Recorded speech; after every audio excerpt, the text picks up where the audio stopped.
Marrying Bea, who had drifted into his life in the wake of her stormy sister, Bech had ignorantly climbed aboard an ark of suburban living whose engines now throbbed around him like those of a sinking merchant ship in Conrad.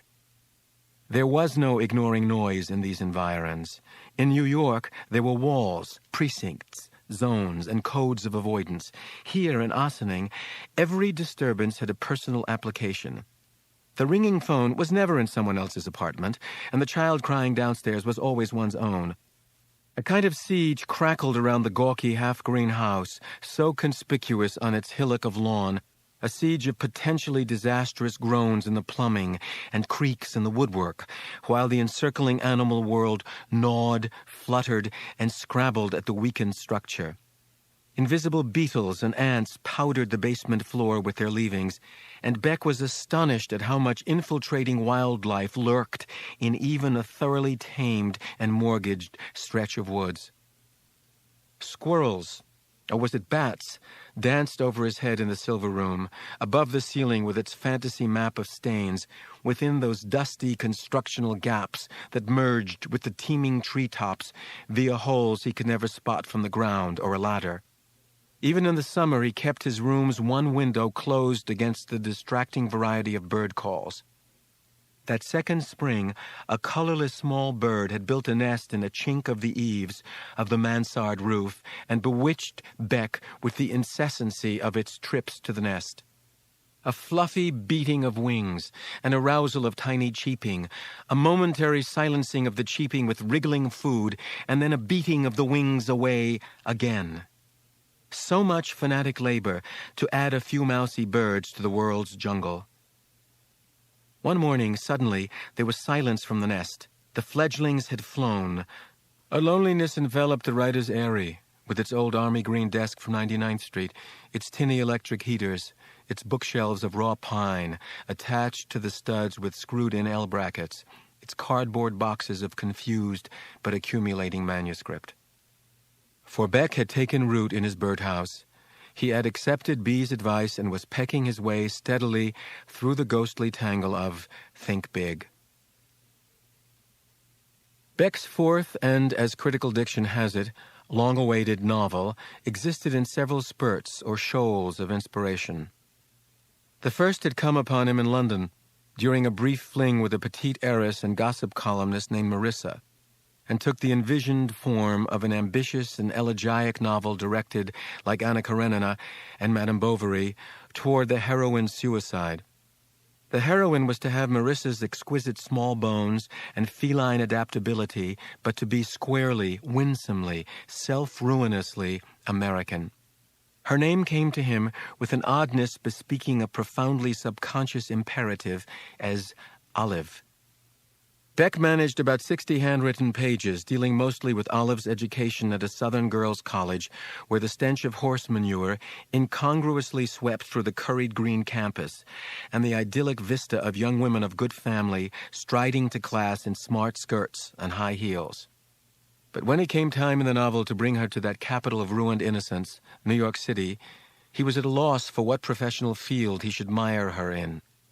The only one he knew firsthand, that of publishing, inspired great distaste in our author when encountered in fiction. He did not much like involution, indeed, whether met in Escher prints, iris petals, or the romantic theme of incest. Yet all those glass boxes weighing on the heart of the city. What was done inside them? What empires rose and fell? He could not imagine. Stalled, Bech let a year slide by as he responded to invitations and filled out questionnaires from doctoral candidates. Then, one iron-cold winter afternoon, with steam pouring lavishly from the radiator valves, Bech, to counter his claustrophobia, turned on television and met there a young actress's face uplifted beseechingly toward that of an aseptic-capped doctor whose soothing baritone yet had a menacing rumble to it. Turning the channel, Bech eavesdropped upon the staccato conversation of two vexed women as they swiftly circulated among the furniture of a Texas-scale living room. Clicking past a channel of electronic ticker tape and another of Spanish sitcom, He found, on the third major network, a teenaged girl screaming and snuffling about an abortion while California cliffs soared past the windows of her convertible. Here, Bech realized, was an empire, a kingdom as extensive and mystically ramified as a Chinese dynasty. The giant freckled figure of boyish, ruthless Tad Greenbaum swam into his cerebrum, trailing those of pliant, pill-popping Thelma Stern, Tad's mistress, her diabolical ex-husband, the enigmatic Polonius Stern, and her unscrupulous though insouciant lawyer brother, Dolph Lessop. A world of searingly lighted sound stages and intimately dark cutting rooms, of men frantically reaching out from within a closed, expensive world of glass desks and deep carpets and dim French restaurants toward the unseen millions sitting lonely in shabby rooms, offered itself to Bech as a wilderness sufficiently harsh to memorialize, and one wherein all his ignorances could be filled in with bits from those old Hollywood movies about making Hollywood movies. For some pages, his path lit alternately by Klieg lights and crepe flambée, the author moved through this luminous maze until all lights failed, and he went dry again. For the fact was that power and the battle for it utterly bored Bech. Then he met Ellen, a Steiner school teacher, and by the glow of her intelligent, unsmiling moon face, he revised some of the yellowing old shoals. Olive, his heroine, became Lenore, and not so vulnerable and innocent as when she had been conceived toward the end of the still sexist 60s. Today's young woman would sooner commit murder than suicide, and television soap opera had become, disconcertingly, the rage, a cliché. More trips mercifully intervened. Bech had passed 50, and his hair had become a startling blob of white in the publicity photographs, and his work in progress, Think Big, had been so often mentioned in print that collectors wrote him in some exasperation over their inability to procure a copy.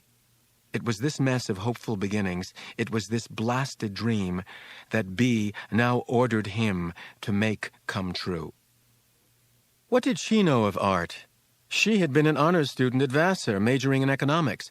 Her father, old Judge Latchett, recently dead, had run the quickest docket in the East. Her sister, the difficult Norma, ill-disguised prototype of Thelma Stern, had had a testy and judgmental tongue. B's softness, which had lured him, sheathed an instinctive efficiency. At heart, she was still that good child who would check off toothbrushing, breakfast, and toity on the chart provided before going off each day to school. Writing isn't like that, he protested. Like what?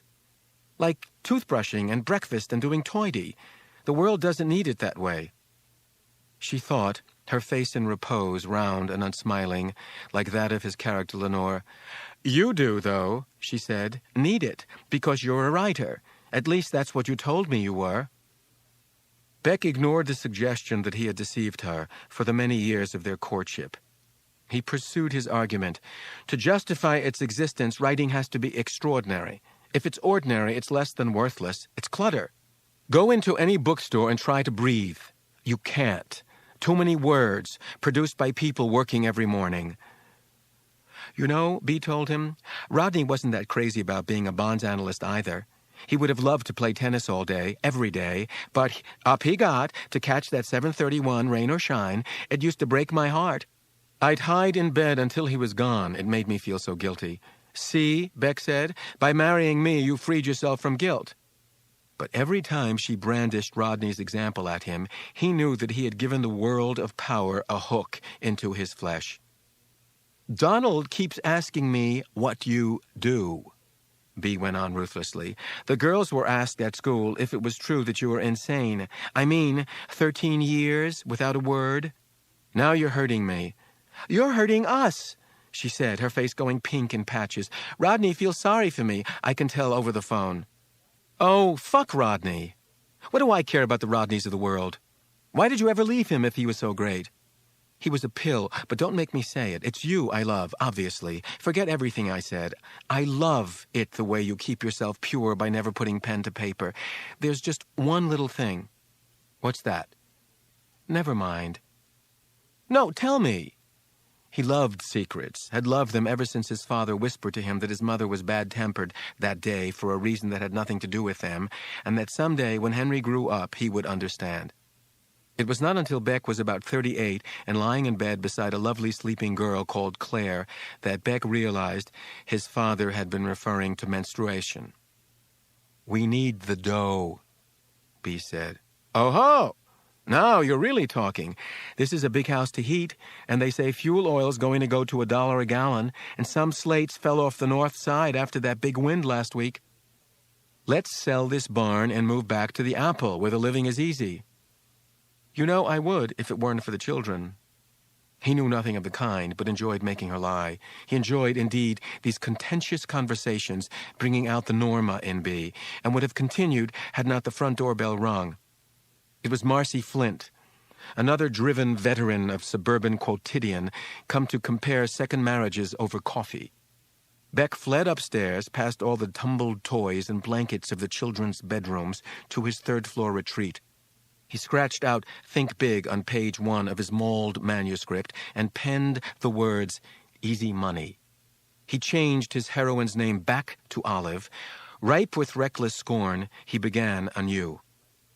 As Bech typed, countering with his forefinger syncopation the nervous rustling of the rodentia overhead, and as spring's chartreuse buds and melting breezes yielded to the oppressive overgrowth of summer, in turn to be dried and tinted accordingly to the latest fall fashions, and returned to the frost-bound earth, memories of Manhattan weather washed through him unpredictably, like pangs of bursitis. There the seasons spoke less in the flora of the hard-working parks than in the costumes of the human fauna, the furs and wool and leather boots and belts and the summer cotton and clogs, and in these recent condition-conscious years, the shimmering tank tops and super shorts of the young women who rose up from the surfaces of stone as tirelessly as flowers out of mud. New York was so sexy in memory. The indoorness of it all, amid circumambient peril, and the odd good health imposed upon everyone by the necessity of hiking great distances in the search for taxis, of struggling through revolving doors and lugging bags heavy with cheesecake and grapefruit up and down stairs, the elevator being broken. On this island of primitive living, copulation occurred as casually among Polynesians, while Scarlatti peeled from the stereo and the garbage truck whined its early morning song 2 blocks away. Bech remembered from that cozy long decade of his life before the onset of Claire how he had gone home from a publishing party with a mademoiselle editor, and how in her narrow kitchen her great silvery breasts had spilled from her loosened shantung dress into his hands as simultaneously their mouths fused in the heat of first kiss, and his eyes, furtively sneaking a look at his surroundings, filled with the orbs of the glossy red onions hung on a jutting nail above this overflowing lady's sink. He remembered how Claire, slender as a fish, would flit naked through the aquarium light of his own rooms as a short winter day ended outside in a flurry of wet snow collecting flake by flake on the ridges of the fire escape. She had been studying dance in those remote days, and in the dimness, as Ravel latticed the air with rhythm, could have been practicing in a flesh-colored leotard but for the vertical smudge of her pubic hair. Unlike the dark triangle that was standard, her pussy formed a gauzy little column as of smoke. Of the mistress succeeding Claire, Bech entertained fewer nostalgic memories, for she had been Norma Latchett, now his sister-in-law. Norma occasionally visited them, dirtying every ashtray in the house with a single lipsticky cigarette each, and exuding a rapacious melancholy that penetrated to Bech even through the dungeon walls of the kinship taboo that now prevailed between them. Judge Latchett, having sent so many to their reward, had gone to his, and the sister's mother was legally incompetent. So Norma now faintly stank to Bech of family depressingness, as wasps know it. It was the romantic period before Norma that, with a sweetness bordering on pain, welled up to flood the blank spaces in his ragged manuscript. It now seemed a marvel worth confiding that through those publicly convulsed years under two lugubrious presidents, the nation had contained catacombs of private life. Bech and his green steel desk retrieved that vast subterrane detail by detail and interwove the overhead music of a tranced time with the greedy confusion his characters bred.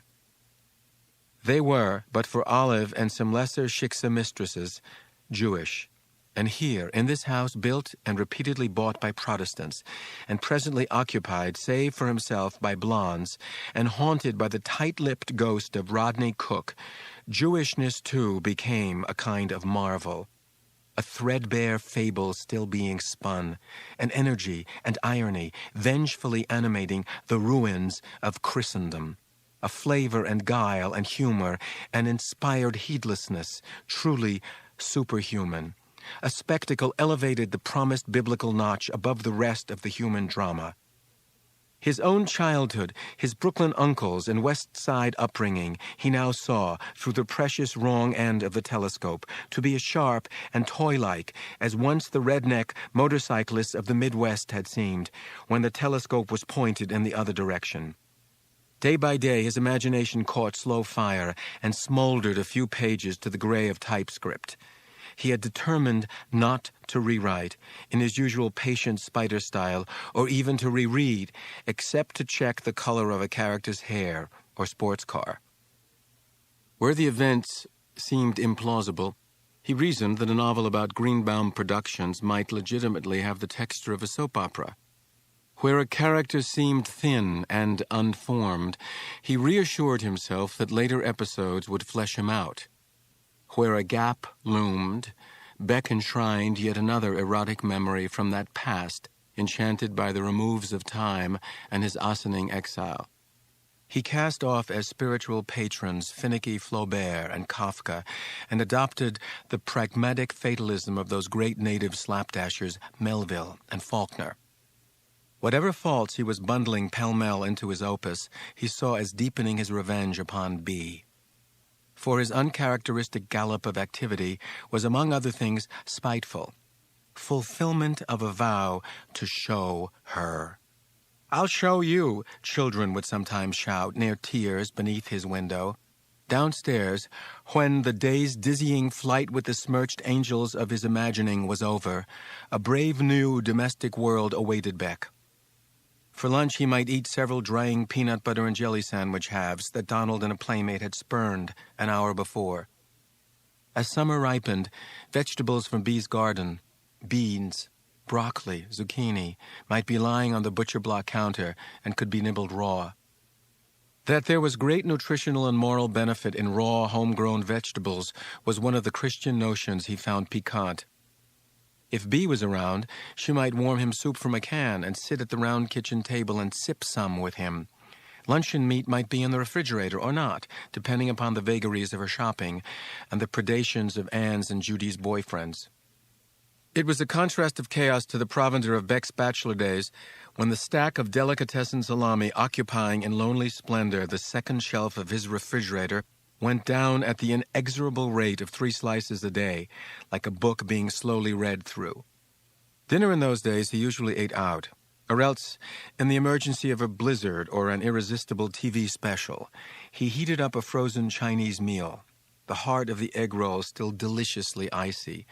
Here, wed, he confronted great formal meals planned by B as if to fatten him up for the kill, or else fought for scraps with barbaric adolescence.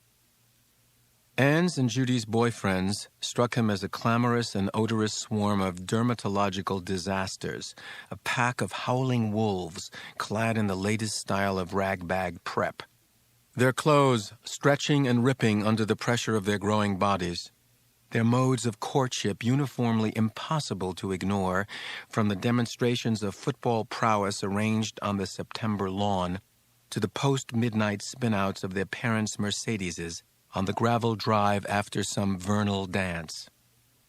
The twin girls themselves, Anne a touch more pensive and severe than Judy, Judy the merest shade more womanly than Anne, as if the 15 minutes by which she had preceded her into the world ensured an everlasting edge of maturity, were much at school. Bech was irritably conscious of their presence most during those evenings when, bored by homework, they would collapse together into whispering and giggles, making in the house an everywhere audible bottomless vortex of female hilarity that fed endlessly upon itself and found fresh cause wherever it glanced.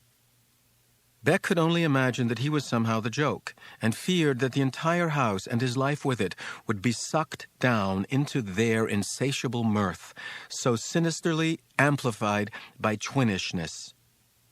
Whereas little Donald, his companion in the era of being male, stirred in him only tender feelings. In the child's clumsy warrior energy, he saw himself at heart. Standing above the sleeping boy's bed at night, he took the measure of his own grotesque age, and by the light of this dream-flushed, perfect cheek, his own majestic corruption. Donald returned on the pumpkin-colored school bus around 4. And sometimes he and Bech would play catch with a baseball or football, the forgotten motions returning strangely to Bech's shoulders, the rub and whack of leather to his hands. Or, before the fall chill caused the backyard pools to be drained and the tarpaulins tugged into place, the two of them and Bea might go swimming at a neighbor's place to which Bea's old friendship gave them access, and where the hostess would emerge to keep them company and offer them a drink. These old friends of Bea's named Rison or Weed or Hake or Crutchman, sharp English names that might have come off the roster of a sailing ship, had their charms and no doubt their passions and disappointments and histories, but seemed so exotic to Bech, so brittle and pale and complacently situated amid their pools and dogwoods and the old Dutch masonry of their retaining walls, that he felt like a spy among them, and when not a silent spy, a too vigorous, curly-haired show-off. Exquisite and languid as a literary practitioner, he was made to feel among Bea's people vulgar and muscular, a Marx brother about to pull up a skirt or grind out a cigar in a finger bowl. An evening amid such expectations wearied him. "I don't know," he sighed to Bea. "They're just not my crowd." "You don't give them a chance," she said, driving him home along the winding lanes. "You think just because they don't live in apartment houses and have metal bookcases crammed to the ceilings and grandparents that came from a shtetl, they're not people. But Louise Bentley, that you met tonight, had something really terrible happen to her years ago, and Johnny Hake, though I know he can get carried away, really did pull himself back from the abyss." "I don't doubt," Bech said, "but it's not my abyss." Money, for example, as these wasps possessed it, seemed something rigid and invisible, like glass. Though it could be broken and distributed, acquired and passed on, it quite lacked organic festiveness, whereas money under Jewish hands was yeasty. It grew and spread and frolicked on the counting table. And their bizarre Christmassy religion, many of Bea's crowd went to church, much as they faithfully played tennis and golf and attended rallies to keep out developers.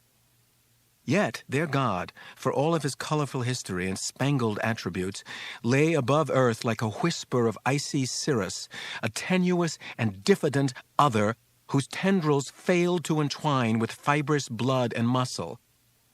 Whereas the irrepressible Jewish God, the riddle of joking rabbis, playing his practical jokes upon Job and Abraham and leading his chosen into millennia of mire without so much as the promise of an afterlife, this God, beside whom even the many-armed deities of the Hindus appeared sleek and plausible, nevertheless entered into the daily grind and kibitzed at all transactions. Being among the Goyim frightened Bech. In truth, their collective chill was the chill of devils. He felt easier in downtown Ossining with its basking blacks and its rotting commercial streets tipped down sharply toward the Hudson and its chunky Gothic brick and cornice architecture whispering to Bech's fancy of robber barons and fairy tales and Washington Irving. Washington Heights, he supposed, once looked much as Ossining did now. He had not expected such a strong, dark-skinned presence on the street so far up the Hudson, or the slightly sleepy southern quality of it all, the vacant storefronts, the idle wharfs, the clapboarded shacks and rusting railroad spurs and Civil War memorials. Throughout the northeastern United States, he realized, there were towns like this, perfected long ago and filled with ice cream and marching music, only to slide into a sun-struck somnolence, like flecks of pyrite, weeping rusty stain from the face of a granite escarpment. Ossining, he learned, was a euphemism. In 1901, the village fathers had changed the name from Sing Sing, which had been preempted by the notorious prison, and long ago had been stolen from the Indians, in whose Mohican language Sin Sink meant stone upon stone. Stone upon stone, the vast correctional facility had arisen. Electrocutions here used to dim the lights for miles around, according to the tabloids Bech read as a boy. The coarsely screened newspaper photos of the famed hot seat at Sing Sing, and the movie scene wherein Cagney is dragged, moaning and rubbery-legged, down a long corridor to his annihilation, had told the young Bech all he ever wanted to know about death. He wondered if denizens of the underworld still snarled at one another, "You'll fry for this," and supposed not. The lights of Ossining no longer dimmed in sympathy with snuffed-out murderers. The folks downtown looked merry to Bech and the whole burg on a play scale. He had the true New Yorker's secret belief that people living anywhere else had to be, in some sense, kidding. On that sloping stage between Peekskill and Tarrytown, he enjoyed being enrolled in the minor city minstrelsy. He often volunteered to run B's errands for household oddments, killing time in the long, dark, un-air-conditioned drugstore, coveting the shine on the paperbacks by Uris and Styron, and marveling at the copious cosmetic innocence of commercial America. His lightheadedness on these away-from-home afternoons strengthened him to burrow on through that anfractuous fantasy he was weaving among the lost towers of Gotham. By such reckless daily fits as 7 seasons slowly wheeled by in the woods and gardens of Ossining, the manuscript accumulated.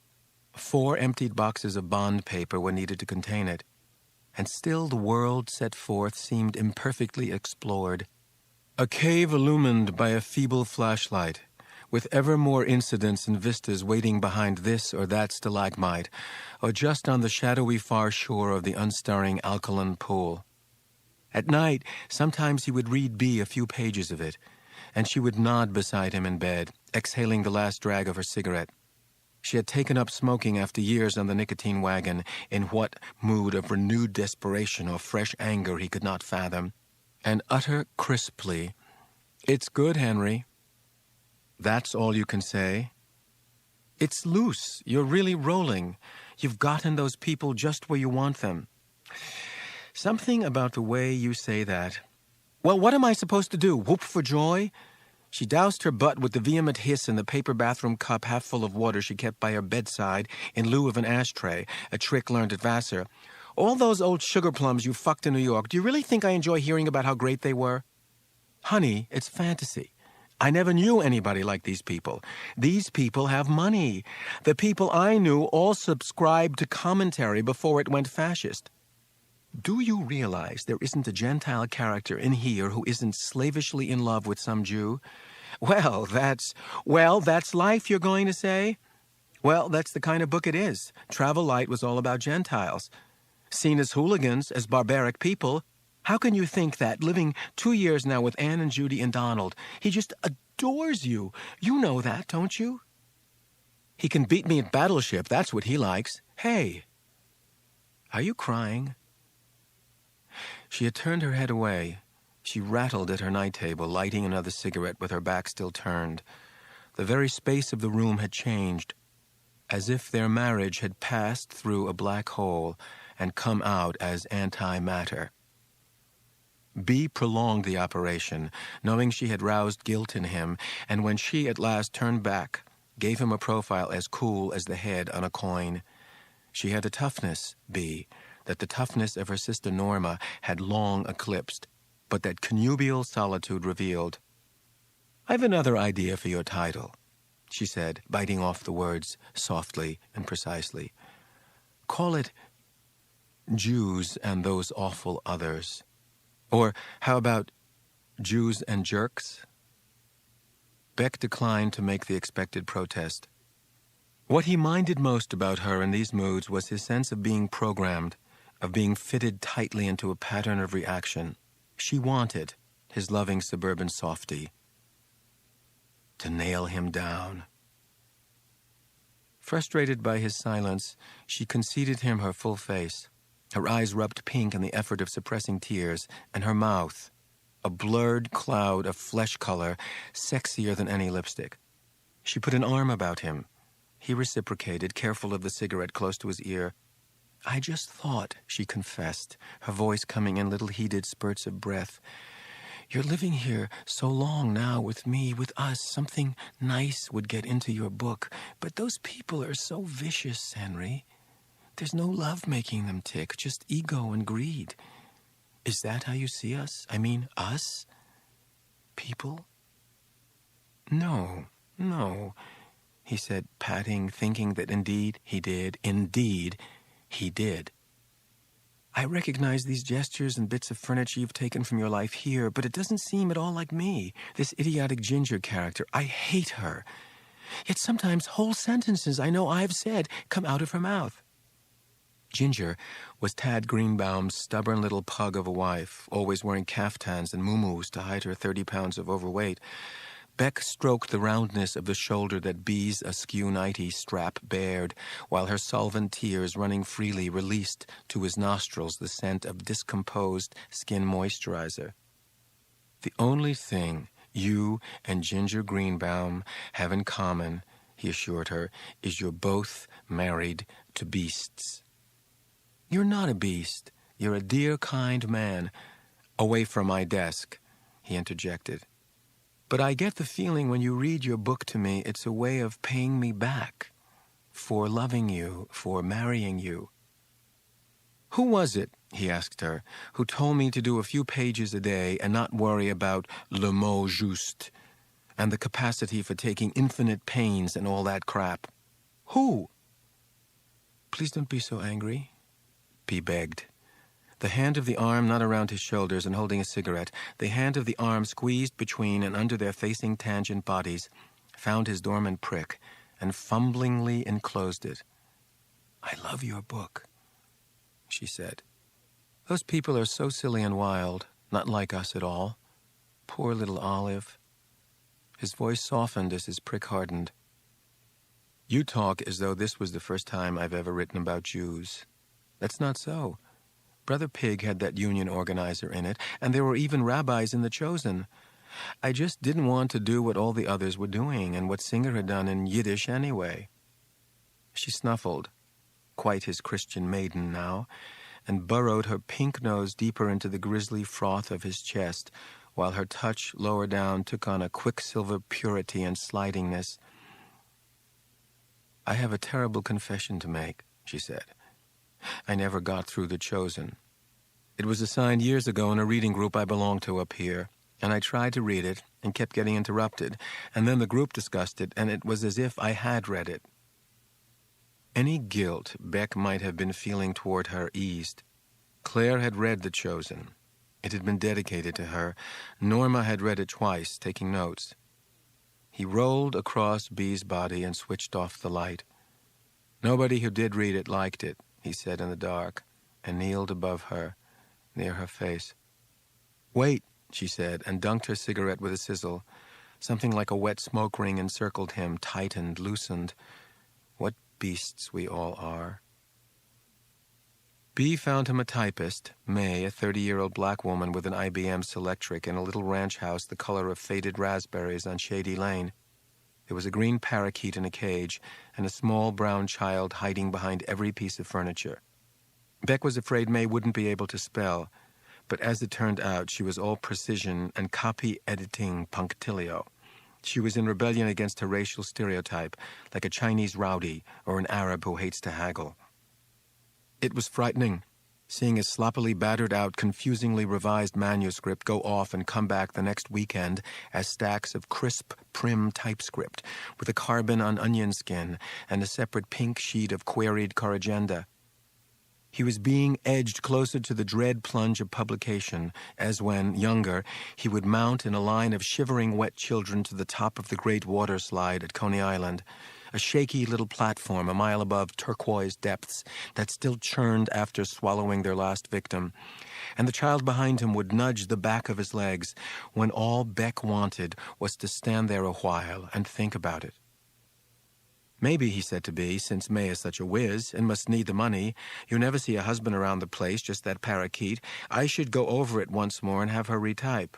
Don't you dare, Bea said. But you've said yourself you loathe the book. Maybe I can soften it, take out that place where the video crew masturbates all over Olive's drugged body, put in a scene where they all come up to Ossining and admire the fall foliage. Autumn had invaded their little woods with its usual glorious depredations. Bech had begun to work in his insulated room 2 springs ago. Spring, summer, fall, winter, spring, summer, fall. Those were the 7 seasons he had labored, while little Donald turned 12 and Anne, so Judy had tattled, lost her virginity.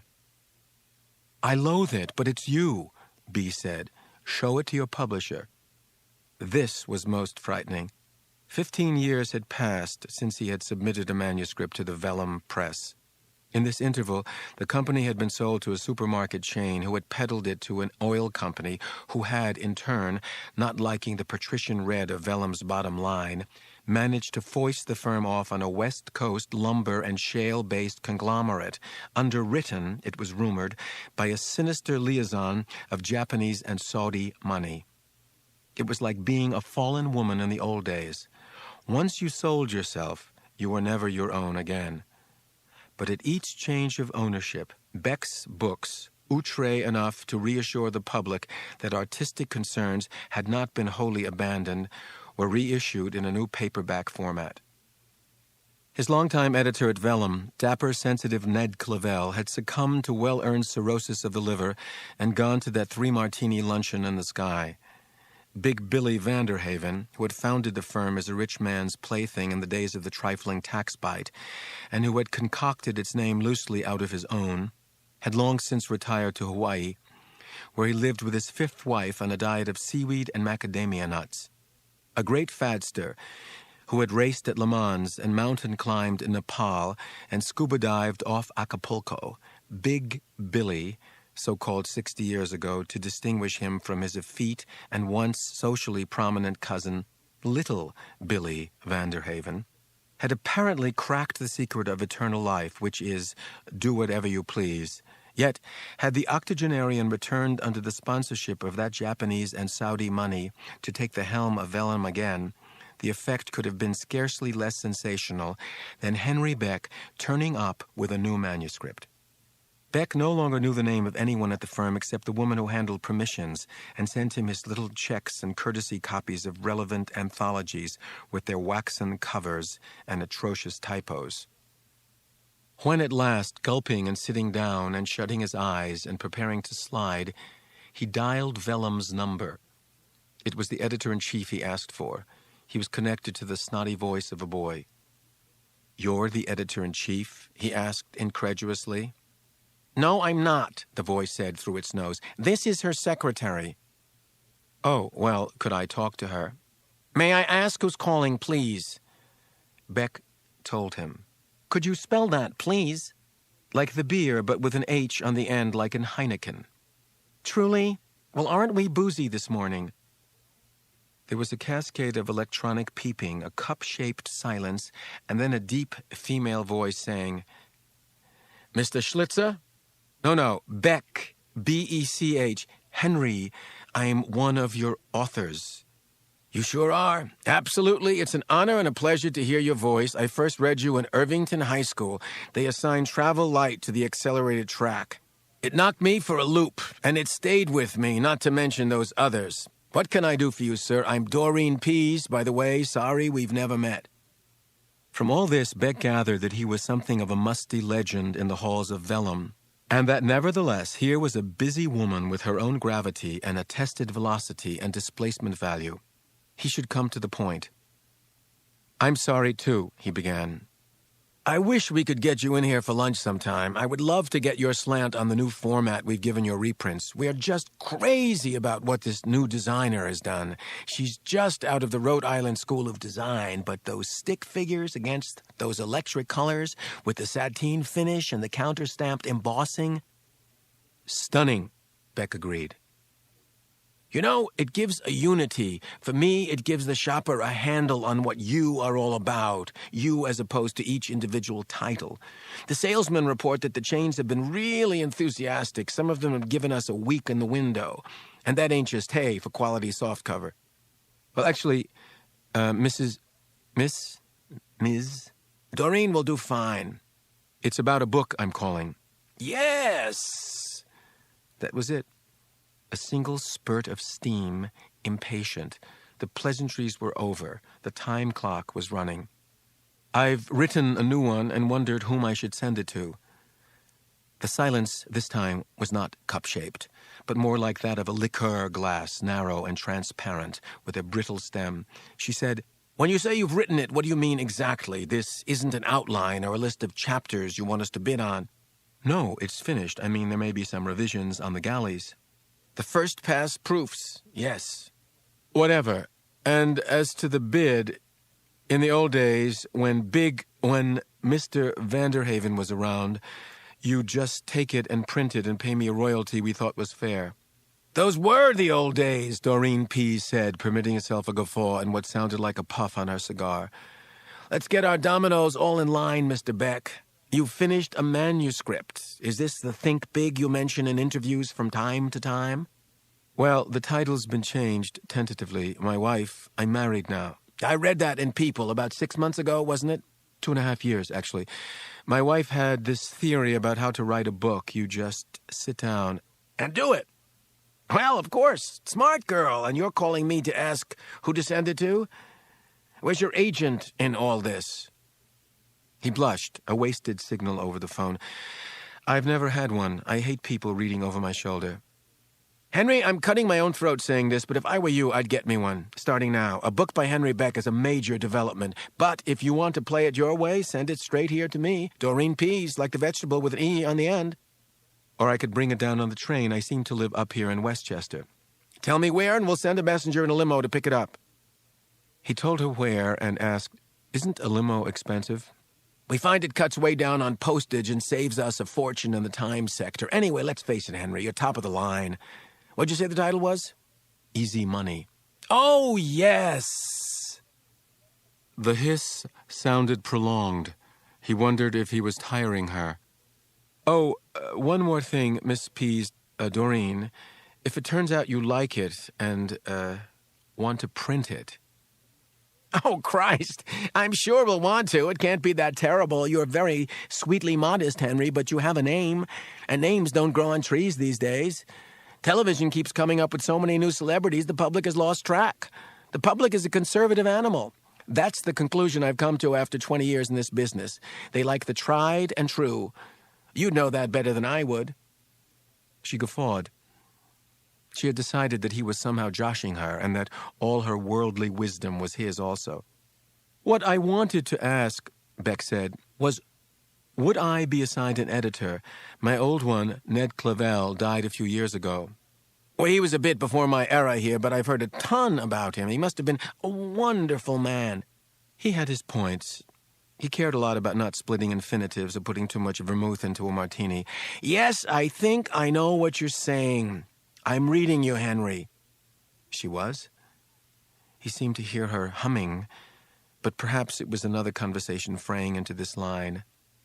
"I think in that case," Doreen decided, "we'd better give you over to our Mr. Flaggerty. He's young, but very brilliant, and sensitive. He knows when to stop, is, I think, the quality you'll most appreciate. Jim is a delicious person. I know. You'll be very happy with him." "I don't have to be that happy," Bech said. But in a burble of electronic exclamations, their connection was broken off. Neither party felt it necessary to replace the call. The limo arrived at 5. A young man with acne and a neo-Elvis wet look crawled out of the back and gave both Anne and Judy, who crowded into the front hall, a lecherous goggle eye. Bech began to fear that he was guarding treasure with these blooming twins. Rodney, their biological father, after a period of angry mourning for his marriage, had descended into the mid-Manhattan dating game and exerted an ever feebler paternal presence. He showed up Sundays and took Donald to the Bronx Zoo or a disaster movie, and that was about it. The only masculine voices the children heard in the house belonged to Bech and the old man who came in a plastic helmet to read the water meter. But now that his book was submitted, and as of November, in the works, the homely mock Tudor house tucked against the woods no longer felt like a hermitage. Calls from Vellum's publicity and production departments shrilled at the telephone, and a dangerous change in the atmosphere, like some flavorless pernicious gas, trickled through the foundation chinks into the heated waste spaces of their home. Bech, again a working author, was no longer quite the man Bea had married, or the one his stepchildren had become accustomed to. Vellum Press, the had been dropped during a streamlining operation under one of its former corporate owners, had its offices on the top 6 floors of a new Lexington Avenue skyscraper, the lacteal white of ersatz ivory piano keys. The architect, a Romanian defector, famous in the gossip press for squiring the grande dame of the less titled jet set, had used every square inch of the building lot but given the skyline a fillip at the top, with a round pillbox whose sweeping windows made the publisher's offices feel like an airport control tower. When Bech had first published with Vellum in 1955, a single brownstone on East 67th Street had housed the operation. In those days, Big Billy himself, ruddy from outdoor sport, sat enthroned in a leather wing chair in what had been 2 fourth-floor maids' rooms, the partition broken through. He would toy with the Himalayan paper knife and talk about his travels, his mountain climbing and marlin fishing, and about his losing battle with the greed and grossly decayed professional standards of printers. Bech enjoyed these lectures from on high and felt exhilarated when they were over, and he was released to the undogmatic, ever-fresh street reality of the ginkgos, of the polished nameplates on the other brownstones, of the lean-legged women in mink jackets walking their ornamentally trimmed poodles. Ned Clavel's office had been a made-over scullery in the basement. From its one narrow window, Bech could see these same dogs lift a fluffy hind leg, exposing a mauve patch of raw poodle, and daintily urinate on the iron fencing a few yards away.